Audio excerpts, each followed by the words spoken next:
কয়েক মাস ধরে বৃষ্টি নেই, ভয়ঙ্কর ক্ষতি চাষের। মাথায় হাত পাট চাষিরা। গত বছর বৃষ্টিপাতের পরিমাণ খুব কম ছিল, সঠিক সময়ে পাট জাগ দিতে পারেনি পাট চাষিরা।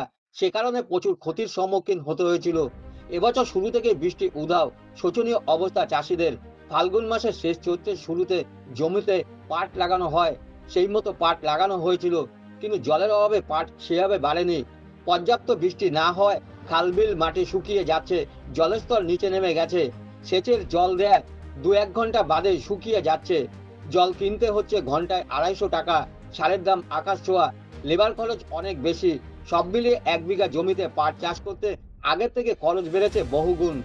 এমনিতেই মহাজনের কাছ থেকে ঋণ নিয়ে চাষ করতে হয়। ঠিকমতো বৃষ্টি যদি না হয় তাহলে চরম শোচনীয় অবস্থায় পড়বে পাট চাষিরা। মহাজনের টাকা কিভাবে শোধ করবে বুঝতে পারছে না প্রান্তিক চাষিরা।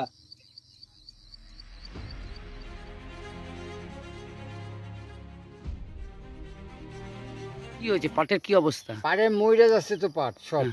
তাপে। হ্যাঁ। এই তাপে মরে যাচ্ছে, কত পাট মরে কাইট হয়ে পড়ে যাচ্ছে। মাথা গুনান মানে ভয় নেই, মাথা গুনান সব মানে সব মরে মরে যাচ্ছে। কেন কেন হচ্ছে কেন? হচ্ছে তাপে, বৃষ্টি নেই কিছু নেই। জল দিয়ে কত কুলতে পারে সেচ দিয়া? সেচ দিয়ে আর কত কুলেতে পারে বলেন? এখন সেচ দেবো, একদিন করে বাদে পরের দিন শুকিয়ে যায়। এই জন্য পাড়ে কোনো আর কোনো পাচ্ছি না আর কি। মাথা মুথে সব মরে যায় সব। এখন দোটা দিয়ে গোড়া তো ভেঙে ভেঙে পড়ে যাচ্ছে। কত বিঘে জমি আছে আপনার? এই বিঘা 2 আছে। কিরম খরচা পড়েছিল? খরচা পড়ছে বহুত টাকায়। এবার এবার শেষ হতে দিলাম কয়বার, তবু কাজ হইল না। অনেক খরচা করলাম, 2 বিঘা করে সেচ দিলাম। একবার বুনানোর সময় সেচ দিছি, তারপর আবার দিছি, আবার তাপ দিকে আবার দিয়ে দিছি, তবু কাজ হয় না। আজকে সেচ দেবো, একদিন করে বাদে পরের দিন নেই, নরম নেই, ট্রেনে যাচ্ছে। আর কী করবে, ট্রেনে যাওয়ার পরেই তো হয়েছে, পরে আবার শুরু হয়ে গেছে। জল দেয়, হ্যাঁ, গঙ্গায় জল মেহিন দিয়ে গর্ত জল ভর্তি কি জল জাগতে হয়েছে।